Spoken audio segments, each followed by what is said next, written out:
किसी शहर में वरुण नाम का एक लड़का अपनी बहन वेदिका के साथ रहता है। वरुण और वेदिका कॉलेज की पढ़ाई के लिए दूसरे शहर में अकेले रह रहे होते हैं, जिस वजह से वे दोनों हमेशा एक दूसरे का बहुत ध्यान रखते हैं।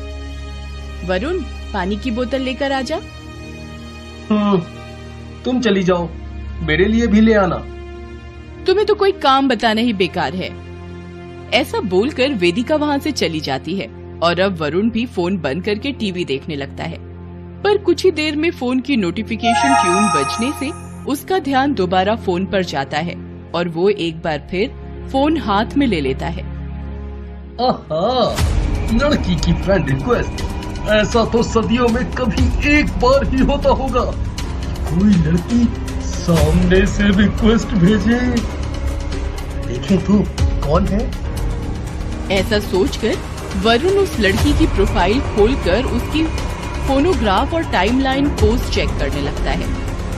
तभी उसके फेसबुक पर किसी का मैसेज आता है। Hello, how are you? I am good, how are you? I am fine, thank you. So इसी तरह वरुण और फेसबुक पर उसकी अनजान फ्रेंड पूजा की चैटिंग शुरू हो जाती है, जिसके बाद कुछ ही दिनों में पूजा से बात करना धीरे धीरे वरुण की आदत बन जाती है। वरुण सुबह उठने से लेकर रात को सोने तक घर में या कॉलेज में हर वक्त पूजा से ही बातें करता रहता है, जिस वजह से वेदिका को उसकी फिक्र होने लगती है। वरुण, आजकल तुम फोन में देखकर हंसने लगे हो, कौन है वो लड़की?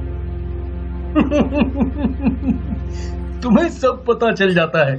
वैसे वो पूजा है, फेसबुक पर मिली है, बहुत अच्छी है, बस उसी से बातें करता हूँ। तो जैसे पागल को कभी कोई लड़की मिलती है क्या? वैसे इस तरह अनजान इंसान पर इतना भरोसा नहीं करना चाहिए, ध्यान रखना। ऐसा बोलकर वेदिका वहाँ से चली जाती है, जिसके कुछ दिनों बाद वरुण से चैटिंग करते हुए पूजा अपने घर में कोई इमरजेंसी बताकर उससे कुछ पैसे मांगती है, जिस पर बिना कुछ सोचे समझे भरोसा करते हुए वरुण अपने सारे पैसे पूजा को दे देता है। जिसके बाद पूजा वरुण को मिलने के लिए शहर की सबसे सुनसान पहाड़ी पर बुलाती है। तुम असलियत में अपनी फोनोग्राफ से भी ज्यादा खूबसूरत हो। Thank you. अच्छा, यहाँ पास में ही एक बहुत पुराना और सुंदर मॉन्यूमेंट है, क्या तुम वहाँ चलना पसंद करोगे? जरूर। इस पर पूजा वरुण को लेकर वहाँ से चली जाती है, जिसके बाद वरुण अचानक कहीं गायब हो जाता है। उसका कहीं कुछ पता नहीं चलता। वेदिका अपने भाई को हर जगह ढूंढने की बहुत कोशिश करती है, लेकिन उसे कहीं से भी अपने भाई के बारे में कुछ पता नहीं चलता है। अब मैं क्या करूं? कहां से और कैसे ढूंढूं अपने भाई को? वो ऐसे कहीं नहीं जा सकता। पता नहीं कहां और किस हाल में होगा मेरा वरुण।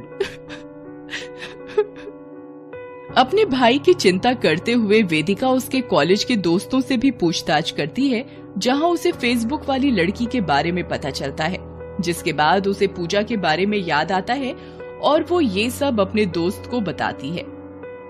मुझे तुम्हारी मदद चाहिए। मुझे लगता है ये सब उस फेसबुक वाली लड़की पूजा का ही काम है। पिछले कुछ समय से वरुण दिन रात उसी लड़की से बातें कर रहा था। मैंने उसे बोला भी था कि अनजान लोगों पर इतना अंधा भरोसा ना करो, पर उसने तो मेरी बात ना सुनने की कसम खा रखी है। कुछ नहीं होता, मेरे अंकल पुलिस में हैं, हम उनकी मदद से वरुण को जल्दी ढूंढ लेंगे। वेदिका को अपने दोस्त का आइडिया अच्छा लगता है और वे दोनों उसके अंकल की मदद लेने के लिए पुलिस स्टेशन पहुंच जाते हैं, जहां पहुंचकर उन्हें पता चलता है कि पिछले कुछ महीनों से पूरे शहर में अलग अलग जगहों से वरुण नाम के लड़के गायब हो रहे हैं और तब के केस में फेसबुक वाली पूजा कहीं न कहीं जुड़ी हुई है, जिसे सुनकर पूजा पर वेदिका का शक यकीन में बदल जाता है। इस पूजा ने अगर मेरे भाई को कोई भी नुकसान पहुंचाया तो मैं इसे छोड़ूंगी नहीं। मेरे पास उसे पकड़ने का एक तरीका है। वेदिका अपने दोस्त और उसके पुलिस अंकल को सारा आइडिया बताती है, जिसके बाद उसका दोस्त वरुण के नाम से फेसबुक पर एक फेक प्रोफाइल बनाता है और फिर वे सब उस फेक आईडी पर पूजा की फ्रेंड रिक्वेस्ट का इंतजार करने लगते हैं। इसी तरह कुछ दिन बीत जाते हैं। एक दिन वेदिका अपने दोस्त के साथ कॉलेज में बैठी होती है, तभी उसके दोस्त के फोन पर नोटिफिकेशन ट्यून बजती है।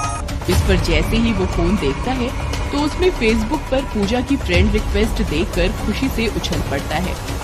आ गई, उसकी फ्रेंड रिक्वेस्ट आ गई। अब ये जंट लड़की हमसे नहीं बचेगी। ठीक है, अब शांत हो जाओ और आराम से उससे बात करो। वेदिका की बात मानते हुए उसका दोस्त पूजा से बातें करना शुरू कर देता है। देखते ही देखते कुछ हफ्ते बीतते हैं, जिसके बाद पूजा परिवार में कोई आर्थिक समस्या बताकर वेदिका के दोस्त से पैसों की मदद मांगती है। ये तो पैसे मांग रही है। क्या वरुण ने भी इसे पैसे दिए थे? दोस्त के पूछने पर वेदिका अपने भाई के अकाउंट डिटेल्स चेक करती है, जिससे उसे पता चलता है कि वरुण ने गायब होने से एक दिन पहले किसी अनजान के अकाउंट में पैसे ट्रांसफर किए हैं। हाँ, वरुण ने तो पैसे ट्रांसफर किए हैं, पर इसने पैसे लेकर मेरे भाई को गायब कहाँ कर दिया? तुम पैसे ट्रांसफर कर दो और उससे मिलने के लिए पूछो। जैसे वेदिका बोलती है, उसका दोस्त वैसा ही करता है और पूजा उससे मिलने के लिए तैयार हो जाती है। अगले दिन वेदिका, उसका दोस्त और पुलिस अंकल सब एक साथ पूजा की बताई सुनसान पहाड़ी पर पहुंच जाते हैं, जहां वेदिका का दोस्त पूजा का इंतजार करने लगता है और वेदिका पुलिस अंकल के साथ छिपकर उस पर नजर रखती है। अपने दोस्त को पूजा के साथ कहीं जाते हुए देखकर वेदिका पुलिस अंकल के साथ उनका पीछा करने लगती है।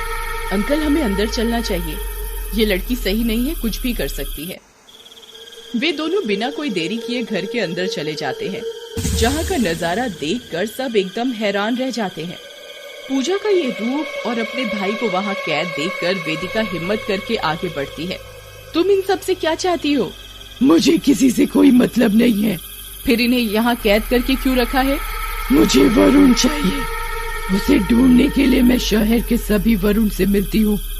जिस दिन वो मुझे मिल जाएगा मैं इन सबको छोड़ दूंगी। पर तुम्हें वो क्यों चाहिए? कुछ महीनों पहले मैं फेसबुक पर वरुण नाम के एक लड़के से मिली थी। उसका इतना अच्छा व्यवहार देखकर कुछ ही समय में मैं उससे प्यार करने लगी। फिर एक दिन उसने मुझसे बोला कि हम भागकर शादी कर लेते हैं और मुझे घर से कुछ पैसे गहने लेकर आने के लिए बोला। मैं भी प्यार में पागल उसके कहने पर सब कुछ लेकर उस सुनसान पहाड़ी पर पहुंच गई, जहां मुझे पता चला कि वो मुझसे प्यार नहीं करता। ये सब उसका नाटक था। वो इसी तरह फेसबुक पर लड़कियों को फंसाकर उनसे पैसे लूटकर उन्हें पहाड़ी से नीचे धक्का देकर मार दिया करता है। मुझे मेरा बदला चाहिए। तुम्हारे बारे में जानकर दुख हुआ। हम तुम्हारी मदद करने के लिए तैयार हैं। हम उस वरुण को ढूंढेंगे। पर क्या तुम मेरे एक और सवाल का जवाब दे सकती हो? तुम सबसे पैसे क्यों लेती हो? मैं घर की अकेली लड़की थी। प्यार में पागल होकर सारा पैसा और गहने लेकर भाग गई। इसीलिए पापा मम्मी की मदद करने के लिए पैसे इकट्ठा कर रही हूँ। चुड़ैल की पूरी कहानी सुनकर वेदिका पुलिस अंकल से मदद मांगती है, जिसके बाद वे शहर में सभी वरुण नाम के लड़कों को ट्रैक करना शुरू करते हैं और कुछ ही घंटों में सबको पुलिस स्टेशन में इकट्ठा कर लेते हैं, जहां चुड़ैल पूजा के रूप में वेदिका के पीछे छिपकर सबको देख रही होती है।